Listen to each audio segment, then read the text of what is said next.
اور اس کے بعد سے اب تک درمیان میں ضیاء الحق کا مارشل لا آیا، ضیاء الحق نے آئین کو تاکہ نسیاں پر رکھ دیا، یعنی ہیلڈ ان ابیس کر دیا اس کو، اور اس کے بعد انہوں نے martial law legal framework کا ایک آرڈر جاری کیا، اس کے تحت مارشل لا نظام کو کنٹینیو کیا، اور پھر جب محمد خان جوریجو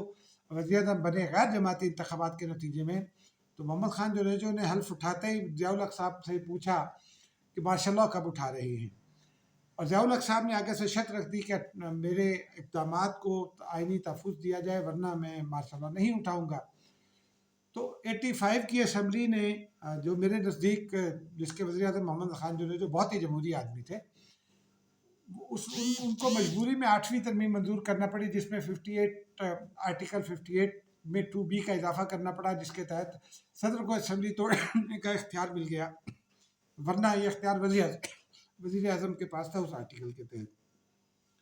اس کے بعد پھر پارلیمانی نظام بحال ہوا، بے نظیر بھٹو صاحبہ کی حکومت آ گئی،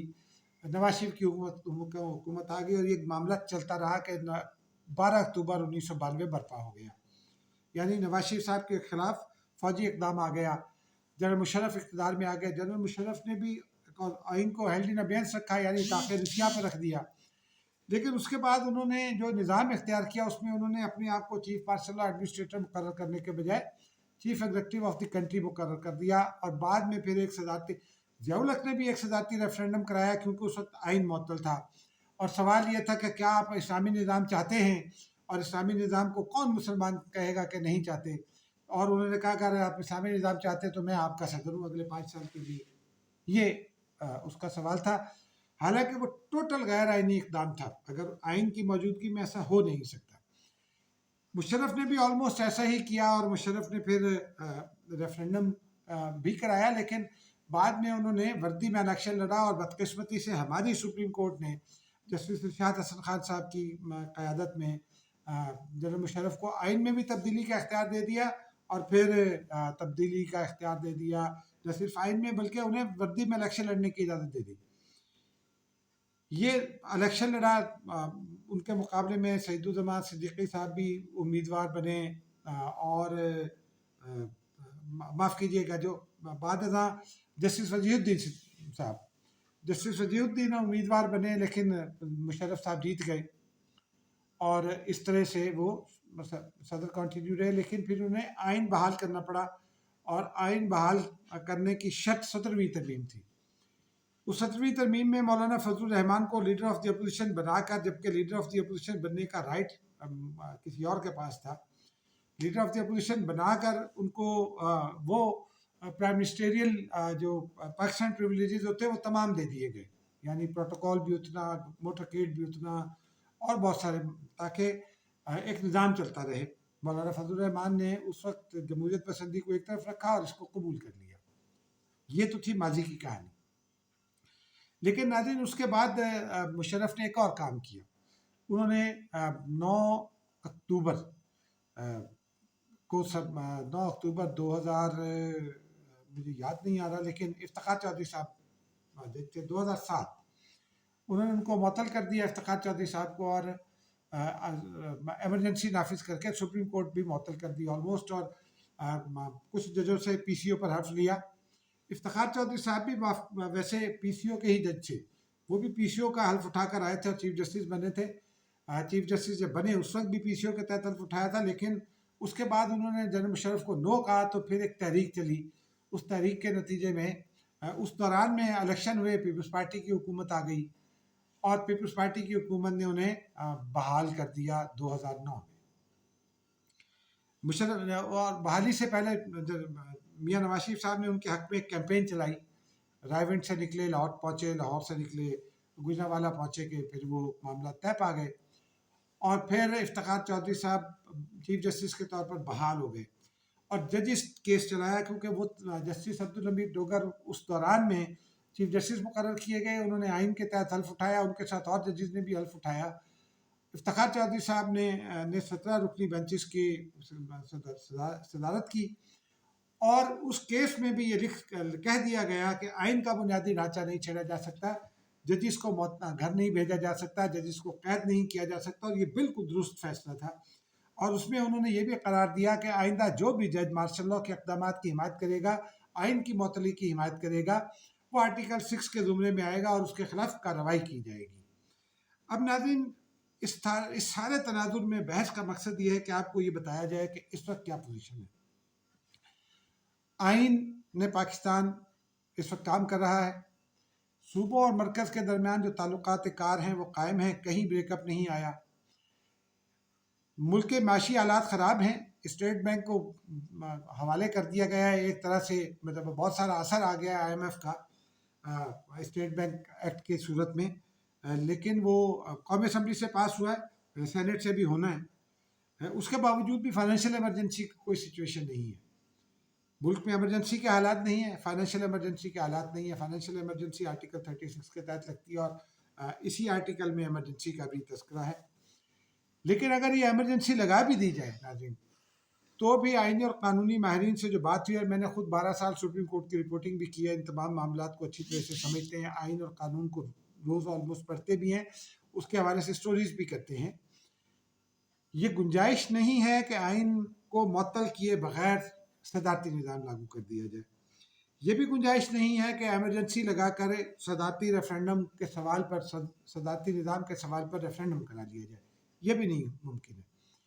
اور یہ آئین کو بریچ کرنے والی بات ہوگی، آئین کو ایبروگیٹ کرنے والی بات ہوگی، اور اگر جب بھی سپریم کورٹ یہ ایسا ہوتا ہے تو سپریم کورٹ فوراً ایکشن لینے پر مجبور ہوگی، کیونکہ اس کے 17 کے 17 رکنی بینچ کا فیصلہ ہے۔ ایک بات تو یہ ہو گئی۔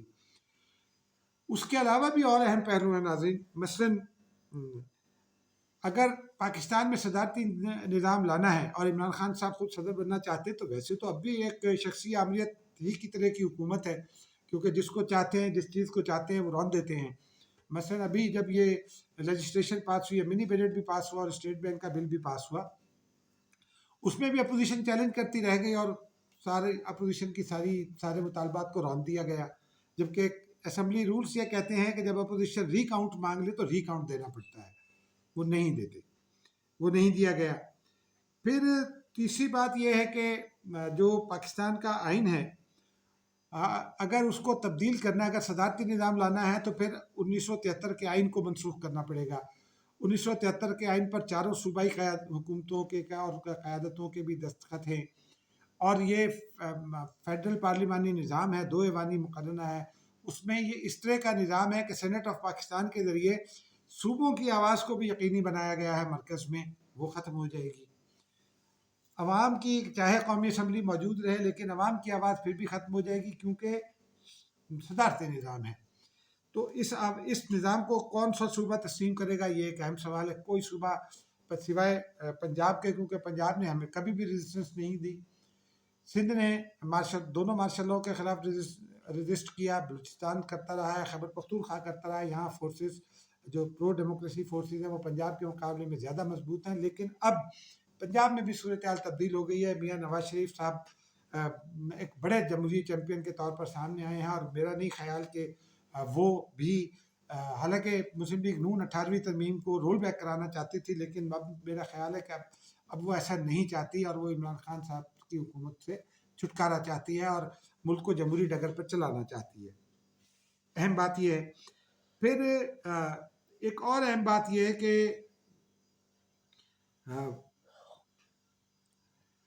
اگر اس کے باوجود بھی ایسا کر دیا گیا تو پھر سپریم کورٹ اس فیصلے کو معطل کر دے گا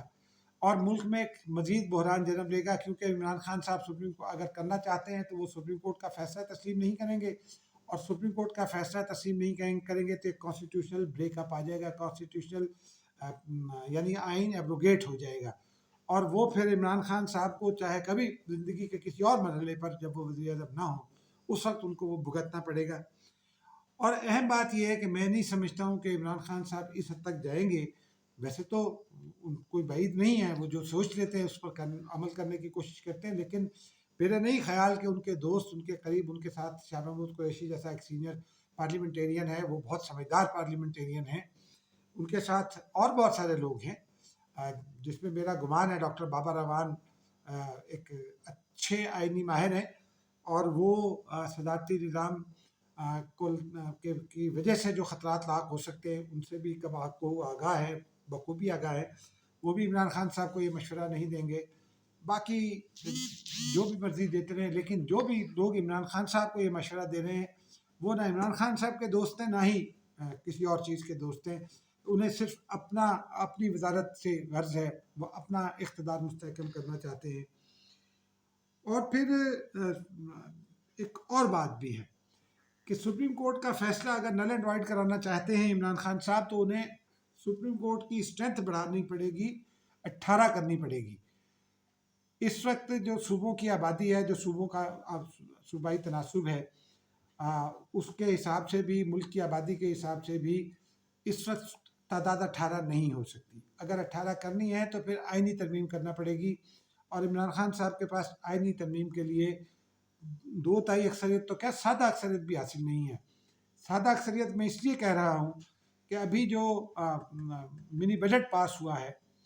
وہ منی بجٹ 168 ووٹوں سے پاس ہوا، جبکہ عمران خان صاحب کو 180 ووٹ ملے تھے،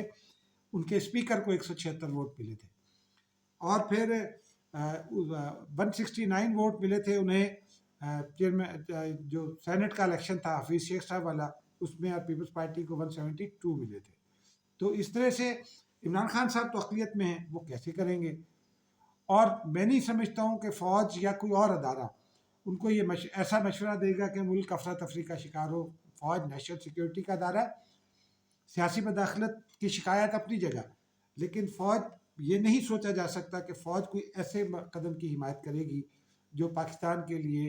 ایک مسئلہ بن جائے۔ تو یہ جو تاثر دینے کی کوشش کی جا رہی ہے پی ٹی آئی میڈیا کی جانب سے،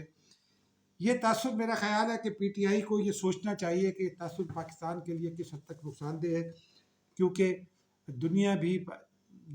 جمہوریت، مزید جمہوریت کی طرف بڑھ رہی ہے، اور ہم جمہوریت کو اگر سکیڑنے کی جانب چلیں گے تو پھر ایک اور مسائل پیدا ہوں گے۔ اس کے علاوہ ناظرین، اور یہ اہم بات ہے کہ عمران خان صاحب سندھ کو جیتنا چاہتے ہیں، علی زیدی صاحب بہت دعوے کرتے ہیں، لیکن کیا وہ خیبر پختونخوا میں اپنی حکومت قائم رکھ سکیں گے؟ کیا وہ سندھ میں مزید نشستیں حاصل کر سکیں گے؟ کیا وہ بلوچستان میں قدم بھی رکھ سکیں گے؟ یہ بڑا اہم سوال ہے۔ اگر ایسا ہوتا ہے تو ناظرین، پہلے ہی ان کے اوپر یہ الزام ہے، اور انہوں نے نیشنل سیکیورٹی پالیسی میں یہ ثابت بھی کیا کہ پارلیمان بے وقت ادارہ ہے، پارلیمان کی کوئی اوقات نہیں، کیونکہ ہمیشہ اس طرح کی پالیسیز پارلیمان میں ڈسکس کی جاتی ہیں۔ لیکن عمران خان صاحب کو ڈاکٹر محی یوسف نے بھی مشورہ دے دیا، اور کسی اور نے بھی مشورہ دے دیا کہ یہ پالیسی تو پارلیمان میں جاتی نہیں ہے، تو پھر پارلیمان میں اگر یہ پالیسی ڈسکس نہیں ہونی تو اور کیا ہونا ہے؟ اس وجہ سے جو عمران خان صاحب کی شہرت خراب ہوتی جا رہی ہے، اس میں یہ پروپیگنڈا جو ہے، یہ پروپیگنڈا کرنا بھی ان کے لیے، ان کے حق میں نہیں ہے۔ ان کی پارٹی کے جو لوگ بھی ان کے یہ پروپیگنڈا کر رہے ہیں، وہ کوئی ان کے ساتھ بھی اچھا نہیں کر رہے۔ ناظرین، اب آپ کو آخر میں خبر سناتے ہیں۔ بلاول بھٹو زرداری اسلام آباد میں ہیں، گزشتہ 2 روز میں ان سے کوئی 18 اہم شخصیات نے ملاقاتیں کی ہیں۔ یہ اہم شخصیات، ان ملاقاتوں کے بعد بلاول بھٹو زرداری اہمیت اختیار کرتے جا رہے ہیں۔ نبیل گبول صاحب نے تو دعویٰ بھی کر دیا ہے کہ وہ اگلے وزیر اعظم ہو سکتے ہیں۔ میری اطلاع یہ ہے کہ آصف علی زرداری صاحب بھی وزارت عظمیٰ کے امیدوار ہو سکتے ہیں، کیونکہ مسلم لیگ نون کی ڈیل ابھی طے نہیں پائی، اور یہ ثابت بھی ہو گیا ابھی پچھلے چند دنوں میں D G I S P R کے کہنے کے بعد۔ تو اس لیے امید اس بات کی ہے کہ 25 جنوری کو جو پی ڈی ایم کا اجلاس ہوگا، اس میں اگر تحریک عدم اعتماد لانے کا فیصلہ ہوتا ہے عمران خان صاحب کے خلاف، تو پھر وزیر اعظم پیپلز پارٹی کا ہوگا، اور بلاول بھٹو زرداری سے کون کون مل رہا ہے،